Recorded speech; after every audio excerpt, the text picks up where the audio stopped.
Ngayon po mga kadadi, ito po pala, magigisa nga po pala ako sa corn beef. Nakita rin po namin to sa reels.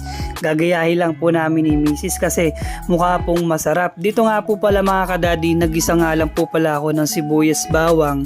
Tsaka sinunod ko na rin po yung mismong corn beef namin.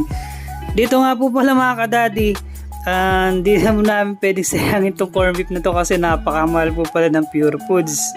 106 po ata isang dilata, gaganyan lang po yung laman.